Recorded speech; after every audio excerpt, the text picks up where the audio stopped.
Fala galera, tudo beleza com vocês? Bom dia, boa tarde, boa noite. Estou aqui com vocês mais uma vez no meu canal para estudarmos para o concurso da Polícia Rodoviária Federal. Tema da nossa aula de hoje, galera, resolução de questões de legislação especial para o concurso da PRF, uma parte importantíssima aí do seu edital. Sou o professor Vinícius Ferreira, sou o seu professor de legislações em geral. Para você que já me acompanha aqui no canal, muito obrigado por fazer parte aí dessa galera.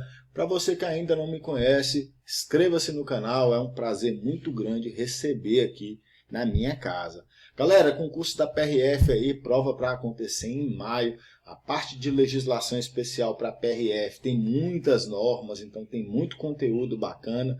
Trouxe alguns dos principais assuntos aí de cada uma dessas normas para que a gente possa verificar aí como é que a gente se encontra no momento da nossa preparação para a PRF. Eu já tive a honra de ser aprovado no concurso da PRF, fui aprovado no concurso de 2013. Cheguei a fazer a academia, tive uma outra honra, que foi inaugurar aí, junto com os demais alunos, a Academia Nacional de Polícia Rodoviária Federal, lá em Florianópolis, lá em Canasvieiras. Um período sensacional, aí, uma experiência incrível na minha vida. Então, estou aqui para fazer o possível para que você possa aí adquirir um conhecimento bacana, para que você possa ser aprovado. Meu objetivo é esse, galera, contribuir com a sua futura aprovação. Os slides que eu utilizo nessa aula, eles ficam disponíveis aí na descrição do vídeo. Vou deixar alguns links na descrição do vídeo. Você pode aí pegar esse material, é gratuito, para que você possa formar um caderno bacana de estudos. Se você tiver qualquer dúvida, entre em contato comigo através dos meus canais de comunicação. Tem o meu Instagram, tem um e-mail aí que eu vou deixar na tela para você daqui a pouco. Beleza? Então vamos iniciar aí a nossa aula de hoje. Polícia Rodoviária Federal, legislação especial. Sou o professor Vinícius Ferreira. Meus canais de comunicação, galera, contato professorviniciusferreira@yahoo.com.br. Só mandar um e-mail lá caso você tenha qualquer dúvida. Segue na tela o meu Instagram, @professorviniciusferreira. Antes da gente iniciar a resolução das nossas questões, tenho que comentar com você aqui o meu material de legislação especial para a PRF. Saiu do forno recentemente, tem sido bastante aceita aí pelos candidatos, pelas candidatas. O material ficou muito bacana. É um simulado comentado de legislação especial para o concurso da Polícia Rodoviária Federal. Nesse material você vai encontrar 120 questões, você vai encontrar o gabarito de cada uma das questões, os comentários de cada um dos itens. Cada um dos itens tem o seu comentário. Tema de redação inédito, mais folha de redação e um fórum de dúvidas exclusivo para que você possa sanar qualquer dúvida com relação ao conteúdo do material.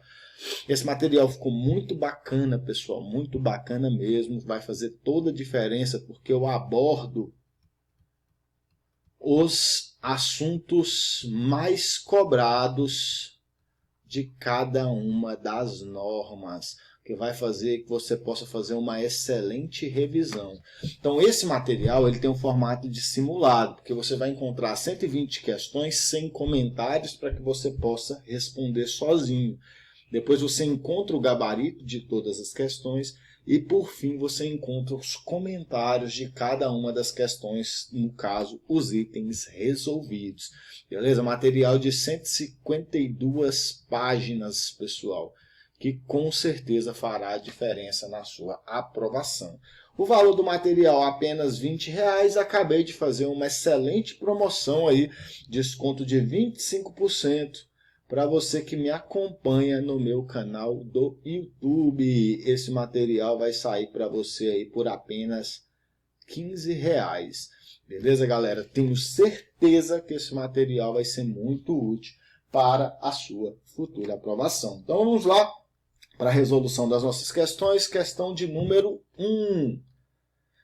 A Lei número 5553 de 1968 resguarda os direitos dos cidadãos quanto à posse de seus documentos pessoais de identificação, os quais são garantias do exercício de direitos. Por força dessa lei, é vedada a apreensão de documentos originais, porém é permitida a retenção daqueles apresentados em fotocópias autenticadas na medida em que estes não possuem valor legal. Essa primeira questão, galera, ela está errada. Essa vedação, essa proibição de apreensão de documentos de identificação, ela se estende à retenção de documentos que são apresentados em fotocópias autenticadas ou em pública forma. Beleza? Pessoal, os documentos apresentados em fotocópias autenticadas ou em pública forma, eles possuem sim valor legal. Pessoal, a Lei 5553 de 1968, ela aborda exatamente esse assunto. Ela fala sobre a ilicitude de se reter documentos de identificação. A ninguém é lícita a retenção desses documentos. Essa retenção ela só pode acontecer em 3 situações. Essa retenção de documentos, ela é lícita se ela for destinada à prática de determinado ato. Nesse caso, a retenção ela pode durar aí até 5 dias. A pessoa que reteve o documento ela vai extrair as informações e tem que devolver no prazo aí de 5 dias. Acima desses 5 dias, aí, somente por ordem judicial, pode ser retido o documento de identificação. E quando for necessária a entrada em órgãos públicos ou particulares. Nesse caso, a pessoa que reteve o documento tem que devolver em seguida. Então, não é lícita a retenção desse documento. Se for retido fora dessas hipóteses, o que vai acontecer com a pessoa? Ela pratica uma infração penal na modalidade contravenção penal. Beleza? Vamos para a resolução da questão de número 1. O artigo 1º da Lei 5553 de 1968 diz: a nenhuma pessoa física, bem como a nenhuma pessoa jurídica de direito público ou de direito privado, é lícito reter qualquer documento de identificação pessoal, ainda que apresentado por fotocópia autenticada ou pública forma, inclusive comprovante de quitação com o serviço militar, título de eleitor, carteira profissional, certidão de registro de nascimento, certidão de casamento, comprovante de naturalização e carteira de identidade de estrangeiro. Então, galera, questão 1, item errado. Vamos para a nossa próxima questão, item 2. José foi preso em flagrante delito e, apesar de ter sido civilmente identificado e ter apresentado ao delegado sua carteira de identidade, foi submetido à identificação criminal, considerada essencial às investigações conforme despacho da autoridade judiciária competente. Considerando essa situação hipotética e as disposições da Lei nº 12.037 de 2009, acerca da identificação criminal de indivíduo civilmente identificado, julgue o item que se segue. A identificação criminal de José poderá incluir a coleta de material biológico para obtenção do perfil genético. Galera, essa questão de número 2, o item está certo. A questão apresenta corretamente a hipótese prevista na Lei 12.037 de 2009, que admite a identificação através da coleta de material biológico para obtenção do perfil genético. O que a gente tem que ter em mente? A Lei número 12.037 de 2009, ela fala da identificação criminal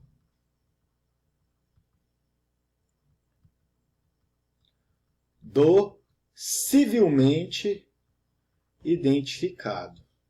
Galera, Constituição Federal, o civilmente identificado não será submetido à identificação criminal.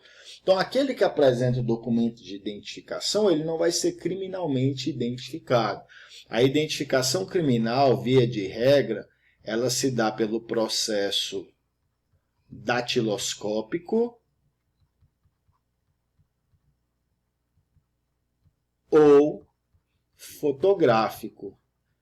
É possível que essa identificação criminal que ela também seja submetida aí à coleta de material biológico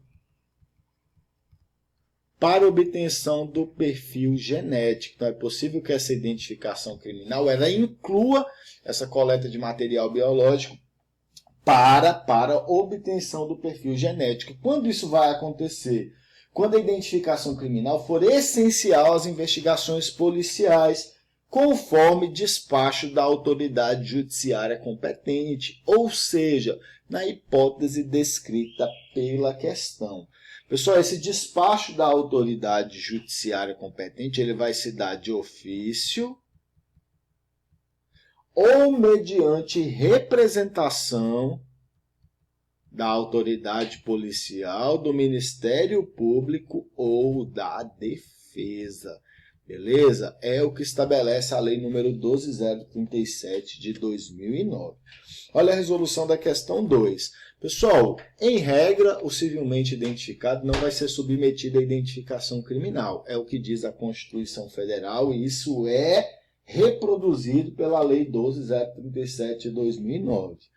Existem exceções, então, embora apresentado o documento de identificação, poderá ocorrer a identificação criminal quando o documento apresentar rasura ou tiver indício de falsificação, rasura ou indício de falsificação, o documento apresentado for insuficiente para identificar cabalmente o indiciado. Um exemplo aqui seria a identificação através da carteira de trabalho. Em alguns estados da federação, a carteira de trabalho tem apenas o seu número e a foto e nome do indivíduo. Isso é suficiente para identificar ele totalmente? Não. Então pode ter identificação criminal nesse caso. No caso de um indiciado portar documentos de identidade distintos com informações conflitantes entre si, então o indivíduo foi preso, com ele foi encontrada 2 carteiras de identidade, 2 registros gerais. Cada um deles possui informações que são conflitantes. Pode haver identificação criminal. Aqui o nosso gabarito. Poderá haver identificação criminal, embora apresentado documento de identificação, no caso da identificação criminal for essencial às investigações policiais, segundo o despacho da autoridade judiciária competente, que decidirá de ofício ou mediante representação da autoridade policial, do Ministério Público ou da Defesa. É importante mencionar que nessa situação a identificação criminal poderá incluir a coleta de material biológico para obtenção do perfil genético. Esse é o nosso gabarito. No caso de constar de registros policiais o uso de outros nomes ou diferentes qualificações. E, por fim, quando o estado de conservação ou a distância temporal ou da localidade da expedição do documento apresentado impossibilite a completa identificação dos caracteres essenciais. Então, pessoal, documento de identificação aí muito antigo, ou quando a foto, por exemplo, do indivíduo é uma foto quando ele era criança e agora ele já é adulto, é difícil aí você identificar se aquela pessoa é realmente quem apresentou o documento. Nessa situação vai ser possível a identificação criminal. Então, pessoal, questão 2, o item está certo. No caso, José pode sim ser identificado criminalmente. Essa identificação poderá incluir a coleta de material biológico para obtenção do perfil genético. Vamos para a questão de número 3. Questão 3. Mário, após ingerir bebida alcoólica em uma festa, agrediu um casal de namorados, o que resultou na morte do rapaz devido à gravidade das lesões. A moça sofreu lesões leves. A partir dessa situação hipotética, julgue o item a seguir. Se, após a apuração dos fatos, a morte do rapaz caracterizar homicídio simples doloso, a conduta de Mário não será classificada como crime hediondo. Galera, Lei 8.072 de 1990, Lei de Crimes Hediondos. Essa questão está certa. Em regra, o homicídio simples ele não é hediondo. exceção, ele vai ser hediondo se praticado em atividade típica de grupo de extermínio, ainda que por um só agente.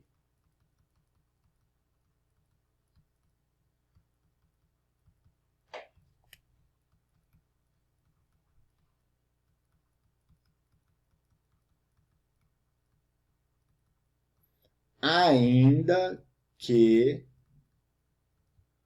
por um só agente. Beleza? Homicídio qualificado, sem sombra de dúvidas, é crime hediondo. Homicídio simples, regra, não é hediondo. Exceção, o homicídio simples vai ser hediondo quando praticado em atividade típica de grupo de extermínio, ainda que por um só agente. Galera, o rol dos crimes hediondos é muito importante para a sua prova. Seguem na sua tela aí todos os crimes que hoje são considerados hediondos e constam no artigo 1º da Lei 8.072 de 1990. Então, são considerados hediondos os seguintes crimes: consumados ou tentados. Isso é importante de mencionar.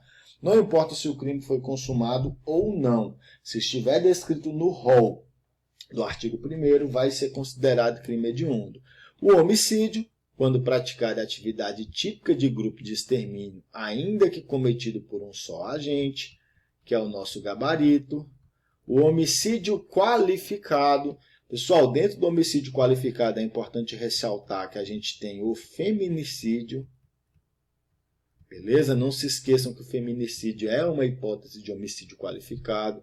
A lesão corporal dolosa de natureza gravíssima e lesão corporal seguida de morte, quando praticadas contra autoridades ou agentes dos órgãos de segurança pública descritos no artigo 144 da Constituição Federal e das Forças Armadas, integrantes do sistema prisional e da Força Nacional de Segurança Pública, no exercício da função ou em decorrência dela, ou contra seu cônjuge, companheiro ou parente consanguíneo até terceiro grau em razão dessa condição.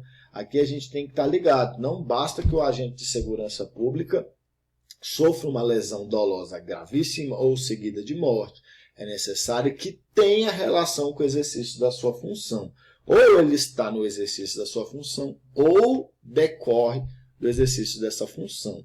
O roubo vai ser considerado hediondo se ele for circunstanciado pela restrição de liberdade da vítima, se ele for circunstanciado pelo emprego de arma de fogo ou pelo emprego de arma de fogo de uso proibido ou restrito, e o roubo qualificado pelo resultado lesão corporal grave ou a morte, roubo qualificado pelo resultado morte, é o que a gente chama de latrocínio.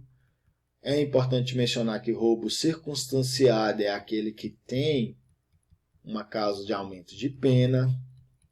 São também crimes hediondos a extorsão qualificada pela restrição de liberdade da vítima com ocorrência de lesão corporal ou morte, a extorsão mediante sequestro e na forma qualificada, o estupro ou estupro de vulnerável. Também são hediondos a epidemia com resultado morte, a falsificação, corrupção, adulteração ou alteração de produto destinado a fins terapêuticos ou medicinais, o favorecimento da prostituição ou de outra forma de exploração sexual de criança ou adolescente ou de vulnerável, que está um dos crimes hediondos mais cobrados em prova, o furto qualificado pelo emprego de explosivo ou de artefato análogo que cause perigo comum. E, por fim, são crimes hediondos o genocídio e esses aqui mais recentes que a gente tem que ter bastante atenção.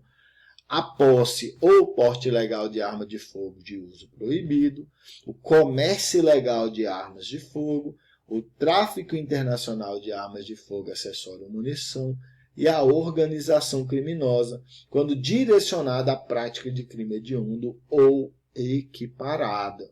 Pessoal, tem que ter cuidado com essa última hipótese. O crime de organização criminosa, via de regra, não é considerado crime hediondo. Se a organização criminosa for direcionada à prática de crime hediondo ou equiparado, aí a gente vai estar diante de um crime hediondo. Então, pessoal, questão 3, o item está certo. Vamos para a questão de número 4. O ordenamento jurídico nacional adotou o critério legal para a tipificação dos crimes hediondos, sendo vedado ao juiz, em caso concreto, fixar a hediondez de um delito ou excluí-la em razão de sua gravidade ou forma de execução. Essa questão 4 ela está certinha. É isso mesmo, a gente adota o critério legal para a tipificação dos crimes hediondos. Será crime hediondo os crimes que constam expressamente na Lei 8.072 de 1990. Beleza? Então, não adotamos o critério judicial, que é aquele que o juiz, no caso concreto, fixa a hediondez aí em razão de sua gravidade ou forma de execução. Adotamos o critério legal. É hediondo que a lei diz que é crime hediondo. É importante ficar atento que existem esses critérios para a tipificação dos crimes hediondos. O critério legal é o critério adotado no Brasil. É crime hediondo aquele que se encontra assim descrito em lei. É crime hediondo os crimes que constam na Lei 8.072 de 1990. O critério judicial é aquele que estabelece, que o juiz vai estabelecer quais crimes são hediondos, no caso concreto, baseando-se na gravidade ou forma de execução.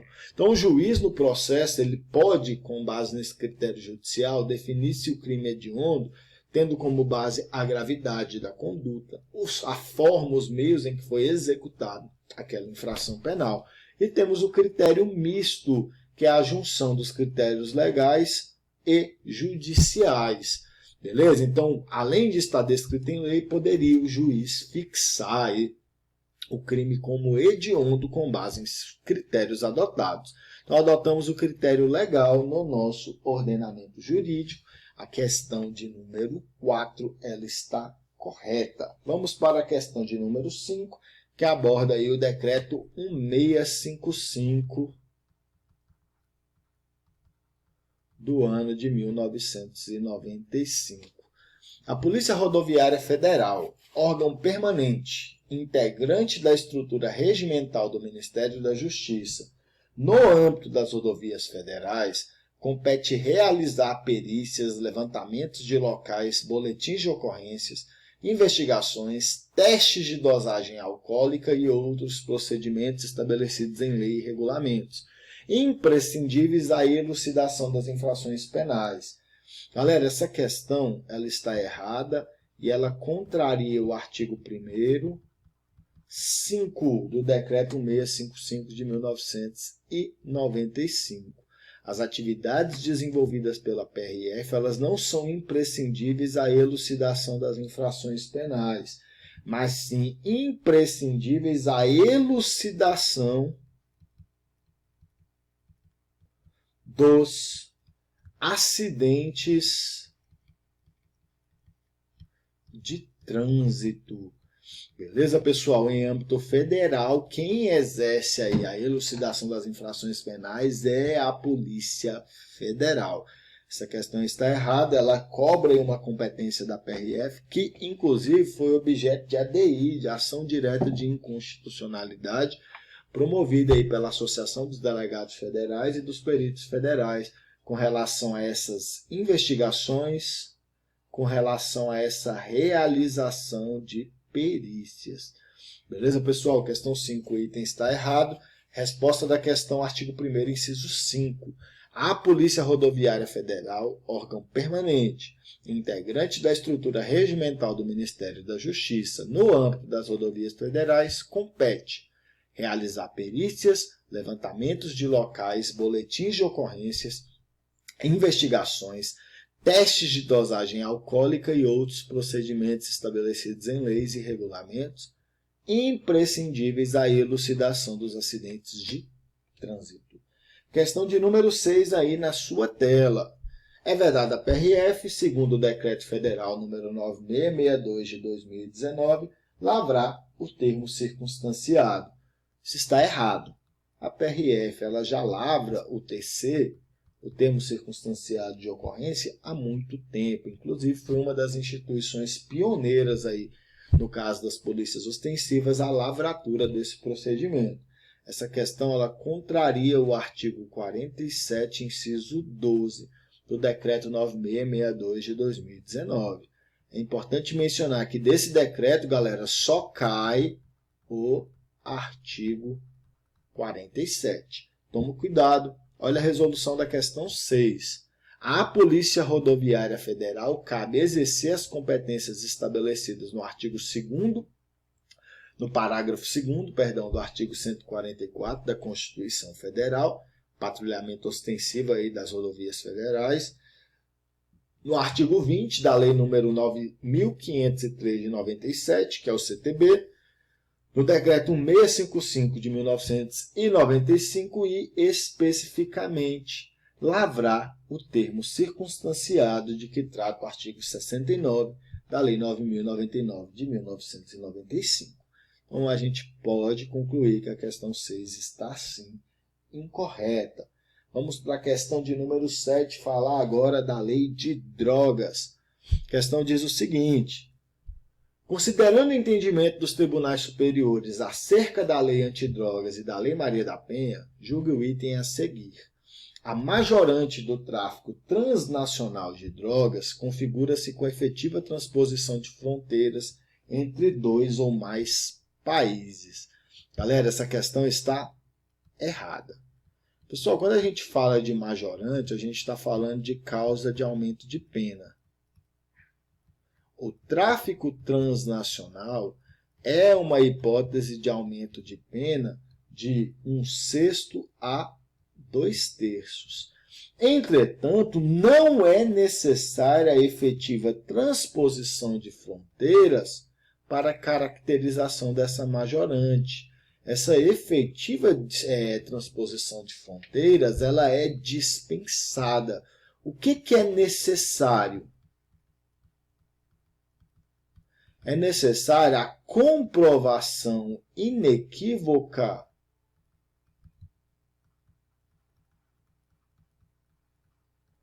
da intenção de praticar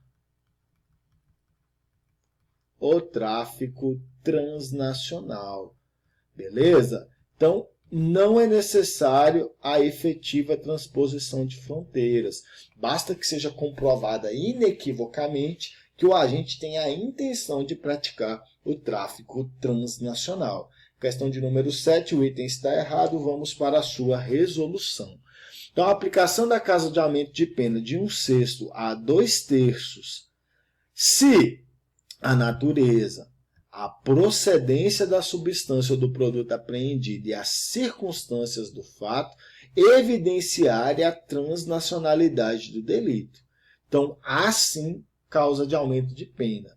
Pessoal, se as fronteiras entre os países foi ultrapassada, vai aplicar a causa de aumento de pena sem sombra de dúvidas. Fica mais do que caracterizado esse tráfico transnacional. Foi aí ultrapassadas as fronteiras entre os países.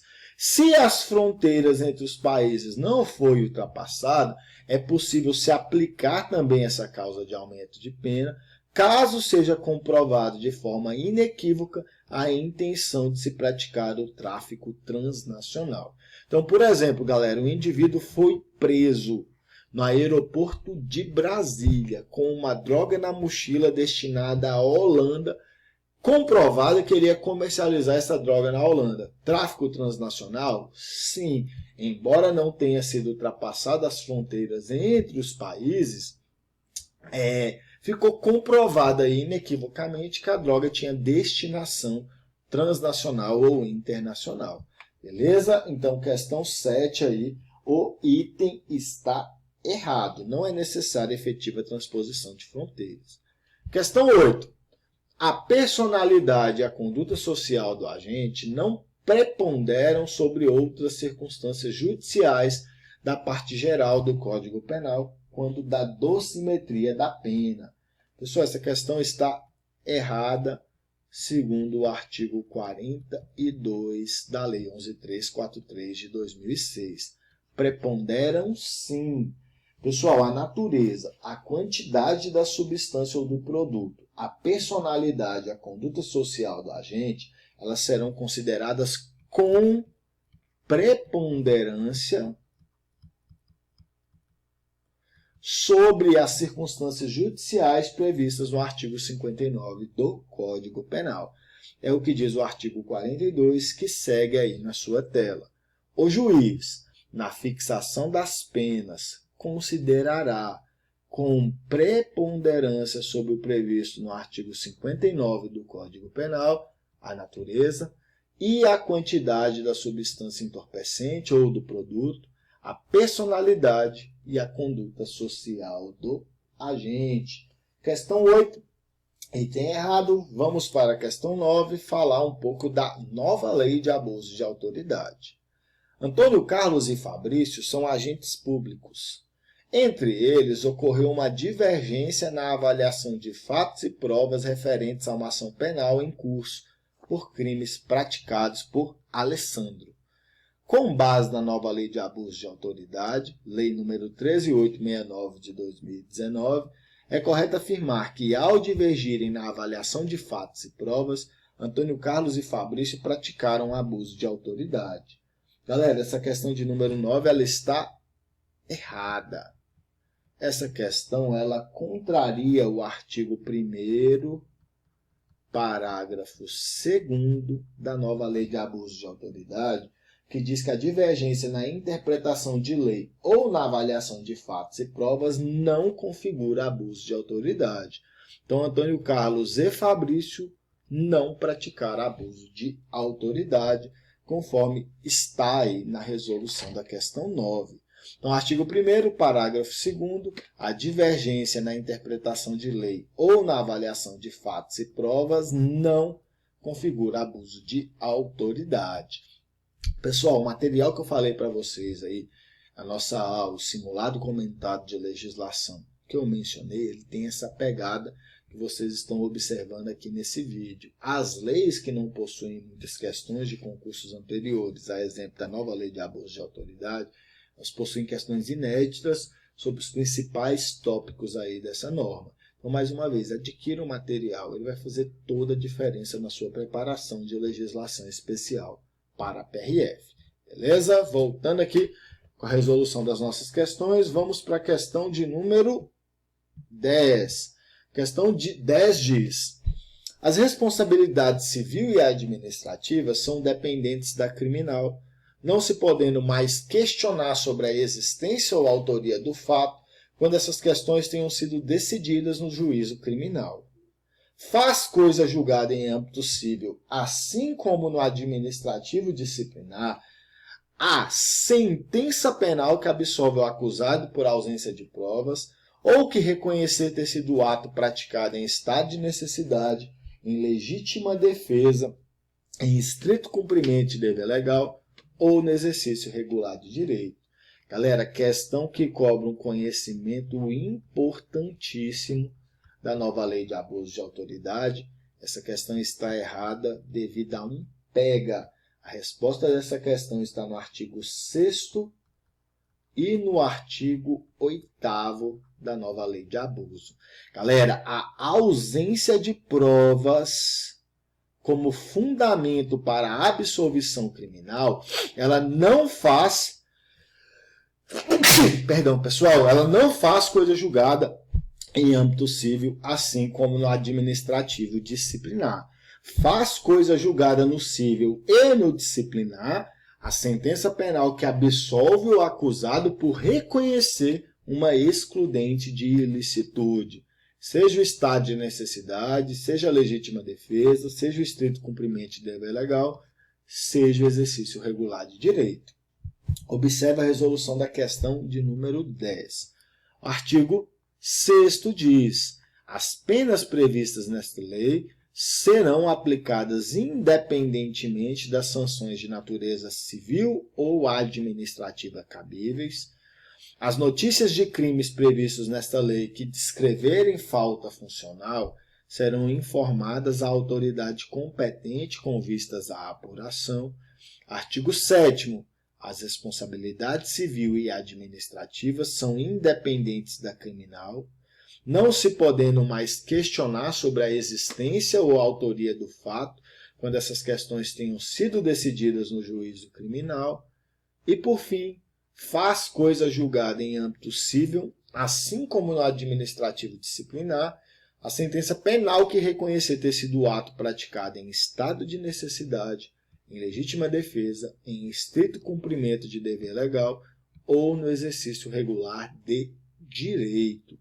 Beleza, galera? Então, a questão está errada por ter dito aí que a ausência de provas como fundamento de uma absolvição criminal, ela faz coisa julgada em âmbito civil como no administrativo disciplinar. Isso está errado. Pessoal, o gabarito da questão aqui é artigo 6º ao artigo 8º. Coloquei artigo 6º e artigo 8º. Não. Artigo 6º ao artigo 8º. Beleza, galera? Então, questão 10, item errado. Cuidado com essa ausência de provas. As instâncias, elas são independentes. A ausência de prova em uma delas não é suficiente para afastar a responsabilidade em outra esfera do direito. Vamos para a questão de número 11. Julgue o item a seguir no que se refere à revisão criminal, crime de tortura, nulidades, execução penal, prerrogativas e garantias dos DPs relacionados com o processo penal. A condenação de policial civil pelo crime de tortura acarreta, como efeito automático, independentemente de fundamentação específica, a perda do cargo público e a interdição para o seu exercício pelo dobro do prazo da pena aplicada. Galera, essa questão está certinha. Muito, muito cuidado. A condenação por tortura.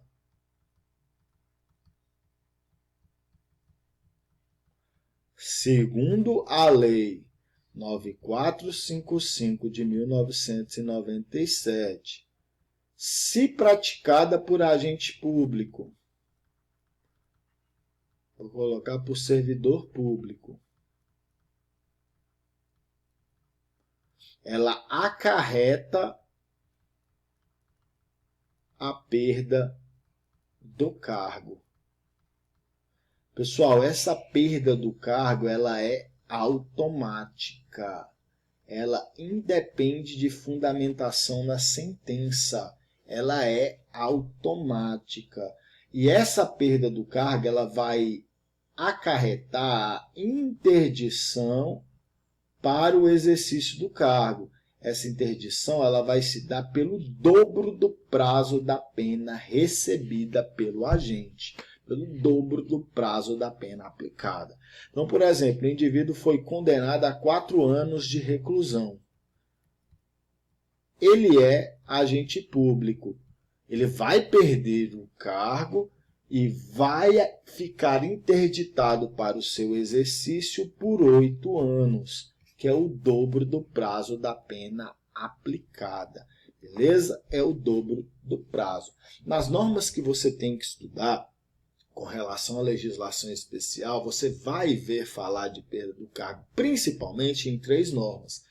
Lei de abuso de autoridade, 13869 de 2019, Lei de tortura, 9455 de 97, Lei de organização criminosa, 12850 de 2013. A perda do cargo, ela vai ser automática na Lei de tortura e na Lei de organização criminosa. Beleza? Pessoal, é importante mencionar que, via de regra, a tortura é um crime comum. Ela não exige nenhuma condição especial do agente. Se ela for praticada por agente público, vai ter uma causa de aumento de pena. Vai ter uma causa de aumento de pena. E essa condição de agente público acarreta aí automaticamente a perda do cargo e a interdição para o seu exercício pelo dobro do prazo da pena aplicada. Olha a resolução da questão 11. A condenação por crime de tortura acarretará perda do cargo, função ou emprego público e a interdição para o seu exercício. Essa interdição ela vai se dar pelo dobro do prazo da pena aplicada. Beleza, galera? Questão 11, gabarito da questão, item certo. Vamos para a questão 12, mais uma da lei de tortura. Pela lei que define os crimes de tortura, o legislador incluiu no ordenamento jurídico brasileiro mais uma hipótese de extraterritorialidade da lei penal brasileira, qual seja, a de o delito não ter sido praticado no território e a vítima ser brasileira ou encontrar-se o agente em local sob a jurisdição nacional. Galera, essa questão 12 ela está certa segundo o artigo 2º da lei de tortura. Segundo o artigo 2º da lei de tortura, mais uma hipótese de extraterritorialidade da lei penal brasileira. Ainda que o crime de tortura tenha sido cometido no estrangeiro, vamos poder aplicar a lei brasileira se a vítima for brasileira ou se o agente se encontrar em local sujeito sob a jurisdição nacional. É importante destacar que, segundo o SEBRASP, em questão recente, trata-se de hipótese de extraterritorialidade incondicionada. Beleza? Extraterritorialidade incondicionada. Olha a resolução da questão 12. Artigo 2º da lei de tortura. O disposto nessa lei aplica-se ainda quando o crime não tenha sido cometido em território nacional, sendo a vítima brasileira ou encontrando-se o agente em local sob jurisdição brasileira. Beleza, galera? Questão de número 12. O item está certo. Vamos para a questão 13, questão do ECA. Prometer ou efetivar a entrega de filho ou pupila a terceiro, mediante paga ou recompensa. A sentença acima, segundo o ECA, configura mera infração administrativa. Pessoal, a questão está errada. Essa conduta de prometer ou efetivar a entrega de filho ou pupila a terceiro mediante paga ou recompensa é crime e não mera infração administrativa, segundo o artigo 238 do Estatuto da Criança e do Adolescente. Beleza, pessoal? Questão 13, olha a resolução da questão 13. Prometer ou efetivar a entrega de filho ou pupila a terceiro, mediante paga ou recompensa, pena, reclusão de 1 a 4 anos e multa. Pessoal, o ECA não é uma norma muito cobrada nas carreiras policiais, mas é uma norma que você tem que ter cuidado, principalmente com relação às disposições criminais, especialmente no artigo 241A em diante. Beleza, pessoal? Muito cuidado com o Estatuto da Criança e do Adolescente. Não subestime essa norma. Se for cobrada, você não pode perder esse ponto. Vamos para a questão de número 14, questão da lei de armas. Considerando o entendimento sumulado e a jurisprudência do STJ acerca da interpretação da Lei nº 10.826 de 2003, que dispõe sobre o registro, a posse e a comercialização de armas de fogo e munição, assinale a opção correta. Para a configuração do tráfico internacional de armas de fogo, acessório ou munição, não basta apenas a procedência estrangeira do artefato, sendo necessária a comprovação da internacionalidade da ação. Pessoal, a questão está certa segundo jurisprudência do STJ. Galera, não basta que a arma,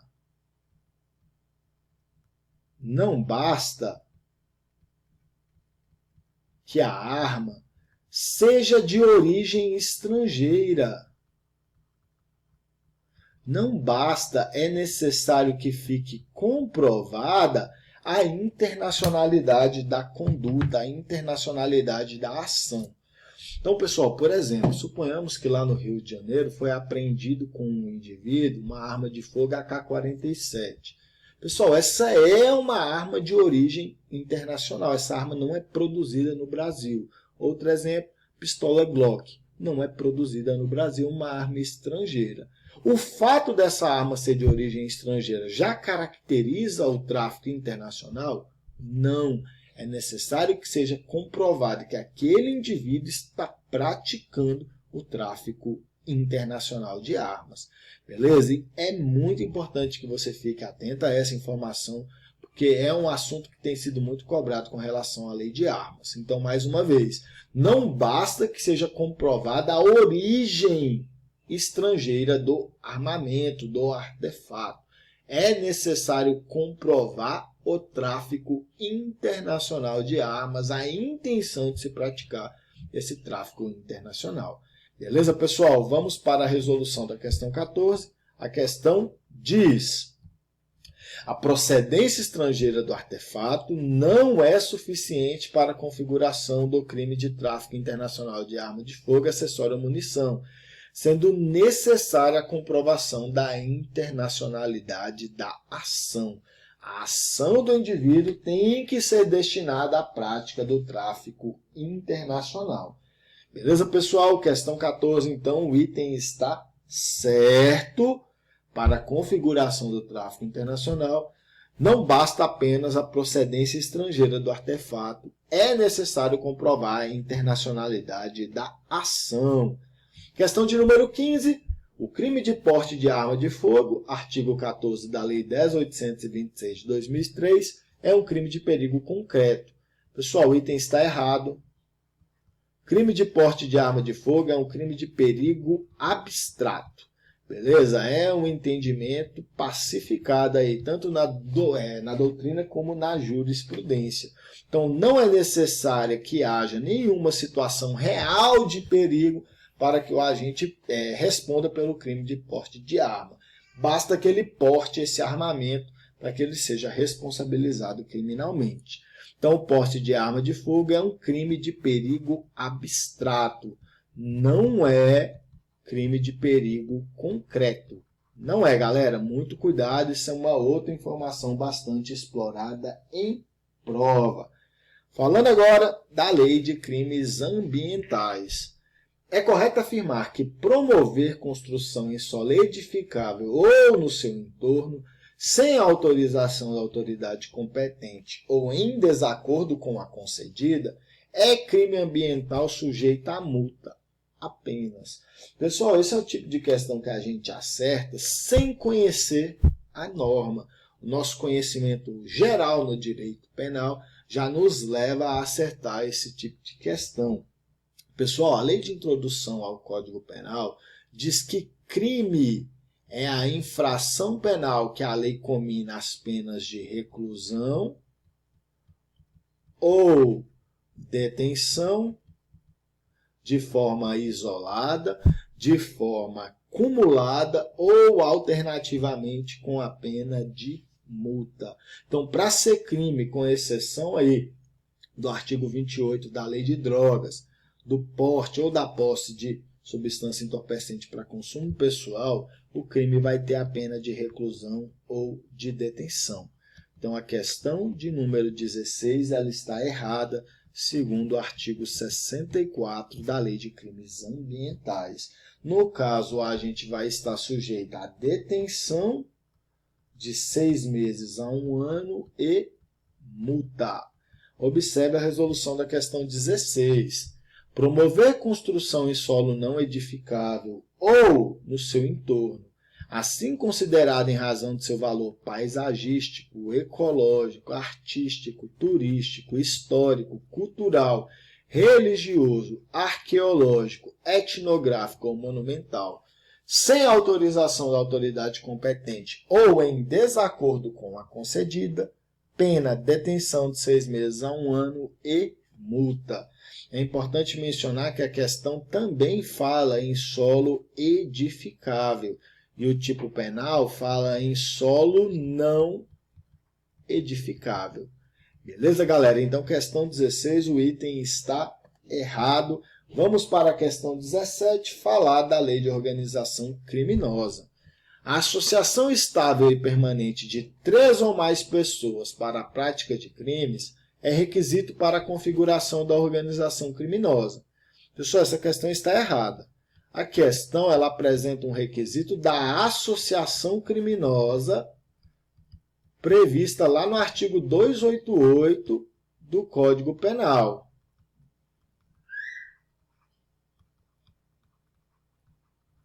A organização criminosa da Lei 12.850 de 2013, que é um crime de concurso necessário, ele exige aí a presença de 4 ou mais pessoas no núcleo do tipo aí, para que fique configurada a organização criminosa.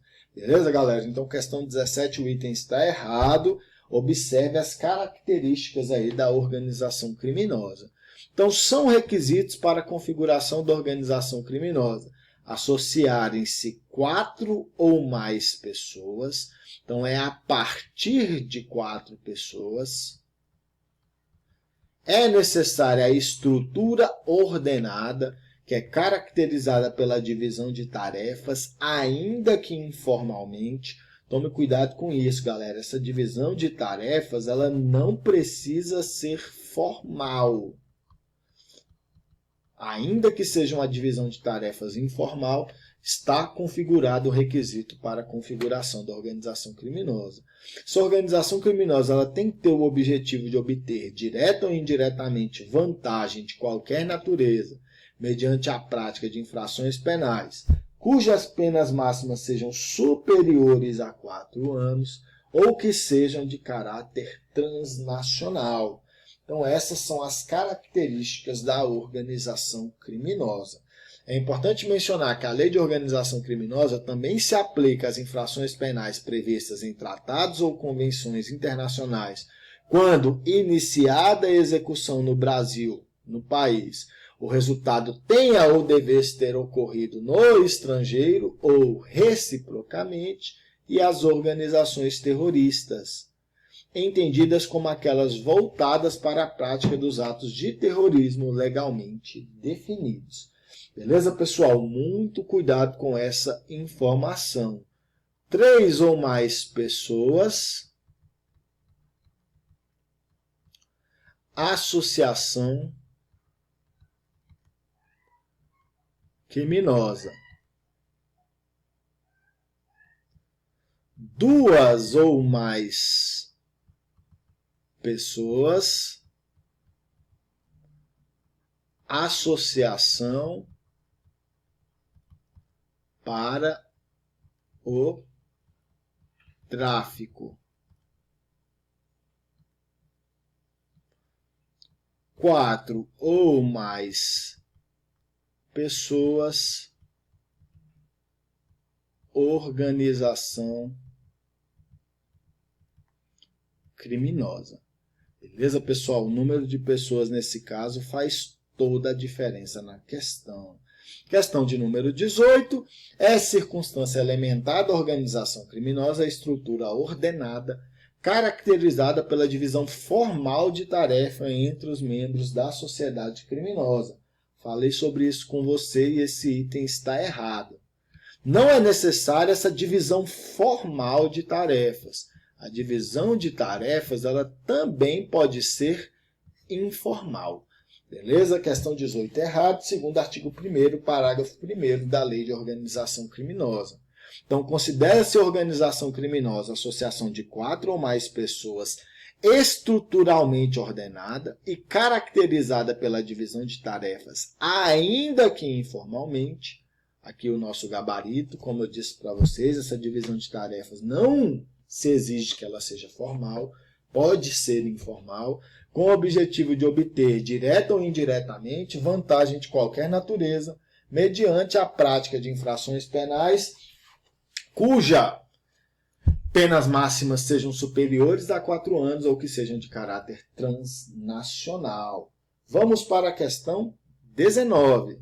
Aos órgãos de correição, dotados de autonomia no exercício de suas competências, caberá o gerenciamento e a realização dos processos e procedimentos de apuração de responsabilidade funcional por meio de sindicância e processo administrativo disciplinar e a proposição de subsídios para o aperfeiçoamento das atividades dos órgãos de segurança pública e defesa social, questão aí, galera, de acordo com a lei número 13869 de 2019, essa questão está certa.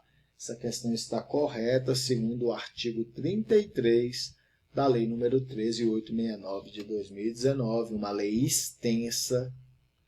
No meu material você vai encontrar os objetivos, as diretrizes, que é a parte mais extensa e mais complicada dessa lei, os princípios, tudo esquematizado, vai facilitar demais a sua preparação.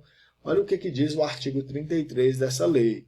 Aos órgãos de correição, dotados de autonomia no exercício de suas competências, caberá o gerenciamento e a realização dos processos e procedimentos de apuração de responsabilidade funcional por meio de sindicância e processo administrativo disciplinar e a proposição de subsídios para o aperfeiçoamento das atividades dos órgãos de segurança pública e defesa social. Pessoal, a Lei 13869 de 2019, ela fala dos órgãos de correição e também da ouvidoria. Então é importante ficar atento às características dessas unidades aí dos órgãos de segurança pública. E a nossa última questão da nossa aula de hoje, dessa aula voltada ao concurso da PRF, ele diz: a respeito dos aspectos processuais da Lei 9.099 de 1995 e de sua interpretação jurisprudencial, julgue o item subsequente. Consoante entendimento do STJ, a existência de inquérito policial em curso não basta para impedir a proposição de suspensão condicional do processo. Galera, essa questão ela está certinha. Esse é o posicionamento atual do STJ. Ter inquérito policial em andamento, em curso, não basta para impedir que seja proposta a suspensão condicional do processo. Esse é o posicionamento atual do STJ. Galera, a suspensão condicional do processo ela não poderá ocorrer no caso de o agente estar sendo processado ou de o agente ter sido condenado. Inquérito policial em curso, por si só, não impede a propositura aí de suspensão condicional do processo. Beleza, galera? Então, a questão 20, o item está certo de acordo com o posicionamento jurisprudencial do STJ. Com relação à suspensão condicional do processo, é importante ficar atento à sua aplicação. Ele se aplica aos crimes cuja pena mínima seja igual ou inferior a 1 ano. Esses crimes eles podem estar abrangidos ou não pela Lei 9.099 de 1995. Lembrando que essa lei ela fala dos juizados especiais criminais, que está relacionada aos crimes de menor potencial ofensivo. Prazo da suspensão condicional do processo é de 2 a 4 anos. E quem decreta a suspensão condicional do processo é o Ministério Público a oferecer a denúncia, isso no caso de ação penal pública, e no caso de ação privada, prevalece o entendimento de que quem propõe a suspensão condicional do processo é o titular da ação penal privada. Então, galera, com isso a gente encerra as questões aí dessa aula de hoje. Segue na tela o gabarito das questões que a gente resolveu nessa aula. Segue também a minha mensagem positiva para vocês, a minha mensagem motivacional, rumo à Polícia Rodoviária Federal. Então, galera, meus sinceros agradecimentos, gostaria de agradecer mesmo imensamente por você ter acompanhado essa aula aqui comigo. É satisfação enorme ter você aqui no meu canal do YouTube, muito obrigado mesmo. Como eu disse para vocês, eu já fui aprovado na PRF, eu espero que você também seja um dos aprovados. Foi uma experiência incrível na minha vida, vai ser uma experiência incrível na sua vida também. Forte abraço e a gente se vê em breve aí para continuar estudando para o concurso da Polícia Rodoviária Federal. Tamo junto, galera!